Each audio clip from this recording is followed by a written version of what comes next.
Hi guys, welcome back to my YouTube channel that is Swapna's tutorial. So ನೀವೇ ನನ್ನ ಚಾನಲ್ಗೆ subscribe ಆಗಿಲ್ಲ ಅಂದರೆ ಪ್ಲೀಸ್ ಸಬ್ಸ್ಕ್ರೈಬ್ ಆಗಿ, ವೀಡಿಯೋಸ್ನ ಲೈಕ್ ಮಾಡಿ, ಶೇರ್ ಮಾಡಿ, ಹಾಗೆ ಕಮೆಂಟ್ ಮಾಡಿ. ಸೊ ಇವತ್ತು ನಾನು ಮಾಡ್ತಿರೋ ಸಬ್ಜೆಕ್ಟ್ ಯಾವುದು ಅಂದರೆ ಸೆಕೆಂಡ್ ಸೆಮ್ BComನ ಎನ್ವಿರಾನ್ಮೆಂಟಲ್ ಸ್ಟಡೀಸ್ ಅಂತ ಹೇಳಿ ಈ ಒಂದು ಸಬ್ಜೆಕ್ಟ್ನ ಎಕ್ಸ್ಪ್ಲೈನ್ ಮಾಡ್ತಿದ್ದೀನಿ. ಸೊ ಅದರಲ್ಲಿ ಚಾಪ್ಟರ್ 3 ಬಂದುಬಿಟ್ಟು ನ್ಯಾಚುರಲ್ ರಿಸೋರ್ಸಸ್ ಅಂತ ಹೇಳಿ. ಸೊ ನಾವು ಆಲ್ರೆಡಿ ಚಾಪ್ಟರ್ 1 ಆಗಿರ್ಬೋದು, ಚಾಪ್ಟರ್ 2 ಆಗಿರ್ಬೋದು, ಹಾಗೆ ಚಾಪ್ಟರ್ 3 ಕೂಡ ಸ್ವಲ್ಪ ಇಂಪಾರ್ಟೆಂಟ್ ಟಾಪಿಕ್ಸ್ಗಳನ್ನ ಎಕ್ಸ್ಪ್ಲೈನ್ ಮಾಡಿ ಅಪ್ಲೋಡ್ ಮಾಡಿದ್ದೀನಿ. ಸೊ ಯಾರೆಲ್ಲ ಆ ವಿಡಿಯೋಸ್ನ ನೋಡಿಲ್ವೋ ಒಂದು ಸತಿ ಆ ವಿಡಿಯೋಸ್ನ ನೋಡ್ಕೊಂಡು ಬಂದು ಈ ಒಂದು ವಿಡಿಯೋನ ನೋಡಿ, ಬಿಕಾಸ್ ನಿಮಗೆ ಕಂಟಿನ್ಯೂಷನ್ ಅನ್ನೋದು ಪ್ರಾಪರಾಗಿ ಸಿಗುತ್ತೆ ಅನ್ನೋ ಒಂದು ರೀಸನಿಂದ. ಓಕೆನಾ? ಈ ಒಂದು ವಿಡಿಯೋನಲ್ಲಿ ನಾವು ಟೈಪ್ಸ್ ಆಫ್ ನ್ಯಾಚುರಲ್ ರಿಸೋರ್ಸಸ್ ಬಗ್ಗೆ ನೋಡ್ತಾ ಹೋಗೋಣ. ಓಕೆನಾ? ಯಾವುದೆಲ್ಲ ಟೈಪ್ಸ್ ಆಫ್ ನ್ಯಾಚುರಲ್ ರಿಸೋರ್ಸಸ್ ಇದೆ ಅಂತ ಹೇಳಿ ನೋಡ್ತಾ ಹೋಗೋಣ. ಸೊ ನೋಡಿ, ಇಲ್ಲಿ ಬಂದುಬಿಟ್ಟು 4 ಟೈಪ್ಸ್ ಇದೆ. ಓಕೆನಾ? 4 ಟೈಪ್ಸಲ್ಲಿ ಫಸ್ಟ್ ಟೈಪ್ ಯಾವುದು ಅಂದರೆ ರಿನ್ಯೂವೇಬಲ್ ರಿಸೋರ್ಸಸ್ ಅಂತ ಹೇಳಿ. ಏನಿದು ರಿನ್ಯೂವೇಬಲ್ ರಿಸೋರ್ಸಸ್ ಅಂದರೆ ಏನು ಅಂದರೆ, these resources can be renewed or for replace naturally within a short time. ಅಂದರೆ ಏನು, ಈ ರಿನ್ಯೂವೇಬಲ್ ರಿಸೋರ್ಸಸ್ ಅಂದರೆ ಏನು ಅಂದರೆ, ಈ ರಿಸೋರ್ಸಸ್ನ ನಾವು ರೀಪ್ಲೇಸ್ ಮಾಡ್ಬೋದು. ಓಕೆನಾ? ನ್ಯಾಚುರಲಿ ರೀಪ್ಲೇಸ್ ಮಾಡ್ಬೋದು ವಿತಿನ್ ಅ ಶಾರ್ಟ್ ಟೈಮ್. ಅಂದರೆ ಸ್ವಲ್ಪ ಟೈಮಲ್ಲಿ ನಮಗಿದು ಖಾಲಿ ಆದರೂ ಕೂಡ ಮತ್ತೆ ನಾವು ರೀಪ್ಲೇಸ್ ಅನ್ನೋದನ್ನ ಮಾಡೋವಂಥ ರಿಸೋರ್ಸಸ್ನ ನಾವು ರಿನ್ಯೂವೇಬಲ್ ರಿಸೋರ್ಸಸ್ ಅಂತ ಹೇಳಿ ಕರಿತೀವಿ. Example solar energy, wind energy, water, forest, biomass ಅಂದರೆ ಏನು. ಸೊ ಇದೆಲ್ಲ ನಾವು ಲಿಮಿಟೆಡ್ ಆಗಿ ಯೂಸ್ ಮಾಡೋದ್ರಿಂದ ಏನಾಗುತ್ತೆ ಅಂದರೆ ಮತ್ತೆ ನಾವು ಅದನ್ನು ರೀಪ್ಲೇಸ್ ಮಾಡ್ಬೋದು, ನ್ಯಾಚುರಲಾಗಿ ರೀಪ್ಲೇಸ್ ಮಾಡ್ಬೋದು ಅಲ್ವಾ. Renewable resources helps in sustainable development and environmental protection.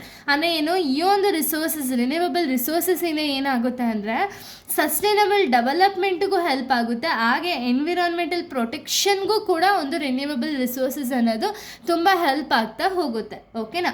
ಇನ್ನು ನೆಕ್ಸ್ಟ್ ಬಂದುಬಿಟ್ಟು ನಾನ್ ರಿನ್ಯೂವೇಬಲ್ ರಿಸೋರ್ಸಸ್. ಏನಿದು ನಾನ್ ರಿನ್ಯೂವೇಬಲ್ ರಿಸೋರ್ಸಸ್? ರಿನ್ಯೂವೇಬಲ್ ಅಂದರೆ ಗೊತ್ತಾಯಿತು, ಅದು ಶಾರ್ಟ್ ಟೈಮಲ್ಲಿ ನಮ್ಗೆ ಆಗಲಿಲ್ಲ ಅಂದರೂ ಕೂಡ ಸ್ವಲ್ಪ ಟೈಮ್ನ ತೊಗೊಂಡು ರೀಪ್ಲೇಸ್ ಅನ್ನೋದನ್ನ ಮಾಡ್ಬೋದು, ಅದು naturally.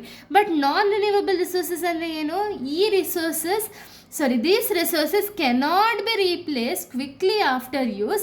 They take the millions of years to form. ಅಂದರೆ ಏನು, ಈ ರಿಸೋರ್ಸಸ್ ಅಂದರೆ ನಾನ್ ರಿನ್ಯೂವೇಬಲ್ ರಿಸೋರ್ಸಸ್ ಏನಿದೆಯಲ್ಲ, ಇದೇನಾದರೂ ಒಂದು ಸತಿ ಖಾಲಿ ಆಯಿತು ಅಥವಾ ಒಂದು ಸತಿ ಈ ರಿಸೋರ್ಸಸ್ಸೇ ಇಲ್ಲ ಅಂದರೆ ಈ ರಿಸೋರ್ಸಸ್ನ ನಾವು ರೀಪ್ಲೇಸ್ ಮಾಡೋದಕ್ಕೆ ತುಂಬ ಕಷ್ಟ ಆಗುತ್ತೆ. ಓಕೆನಾ? ಸೊ ಇದು ತುಂಬ ಮಿಲಿಯನ್ಸ್ ಆಫ್ ಇಯರ್ಸೇ ತೊಗೊಳುತ್ತೆ. ಯಾಕೆ, ಇದನ್ನು ಫಾರ್ಮ್ ಆಗೋದಕ್ಕೆ ತುಂಬ ಮಿಲಿಯನ್ಸ್ ಆಫ್ ಇಯರ್ಸೇ ತೊಗೊಳುತ್ತೆ. ಎಕ್ಸಾಂಪಲು ಕೋಲು, ಪೆಟ್ರೋಲಿಯಮು, ನ್ಯಾಚುರಲ್ ಗ್ಯಾಸು, ಮಿನರಲ್ಸು. ಸೊ ಇದನ್ನೆಲ್ಲ ನಾವು ಒಂದು ಸತಿ ಕಂಪ್ಲೀಟಾಗಿ ಎಲ್ಲ ಯೂಸ್ ಮಾಡಿದೋ ಅಂದರೆ ಮತ್ತೆ ನೆಕ್ಸ್ಟು ಇದು ಫಾರ್ಮ್ ಆಗೋಕ್ಕೆ ಮಿಲಿಯನ್ಸ್ ಆಫ್ ಇಯರ್ಸ್ ತೊಗೊಳುತ್ತೆ. ಓಕೆನಾ? ಅಂಥ ರಿಸೋರ್ಸಸ್ನ ನಾವು ನಾನ್ ರಿನ್ಯೂವೇಬಲ್ ರಿಸೋರ್ಸಸ್ ಅಂತ ಹೇಳಿ ಕರಿತೀವಿ.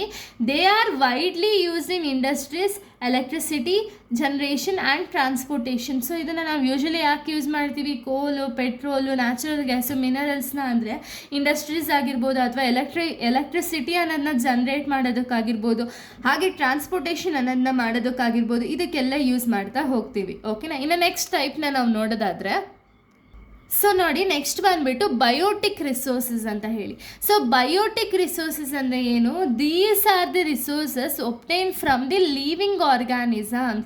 ಅಂದರೆ ಏನು, ಸೊ ಈ ರಿಸೋರ್ಸಸ್ ಬಂದುಬಿಟ್ಟು ಬಯೋಟಿಕ್ ರಿಸೋರ್ಸಸ್ ಅಂದರೆ ಏನು ಅಂದರೆ, ಈ ರಿಸೋರ್ಸಸ್ ಬಂದುಬಿಟ್ಟು ಲಿವಿಂಗ್ ಆರ್ಗ್ಯಾನಿಸಮ್ಸಿಂದ ನಮಗೆ ಒಬ್ಟೈನ್ ಆಗೋದು. ಓಕೆನಾ? ಅದರಿಂದ ನಮಗೆ ಸಿಗುವಂಥ resources example plants, animal, forest products, fisheries ಇದೆಲ್ಲ. ಓಕೆನಾ?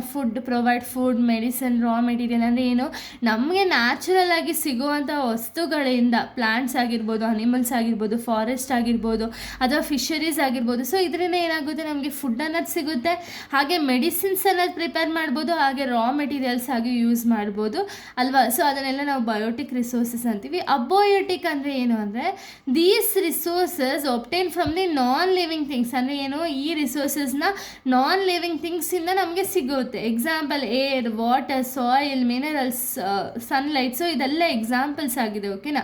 ಸೊ ನೋಡಿ, support life and industrial development. So ಇನ್ನೇನಾಗುತ್ತೆ ಅಂದರೆ ಲೈಫು ಮತ್ತು ಇಂಡಸ್ಟ್ರಿಯಲ್ ಡೆವಲಪ್ಮೆಂಟ್ ಅನ್ನೋದಕ್ಕೆ ಸಪೋರ್ಟ್ ಅನ್ನೋದನ್ನ ಮಾಡ್ತಾ ಹೋಗುತ್ತೆ.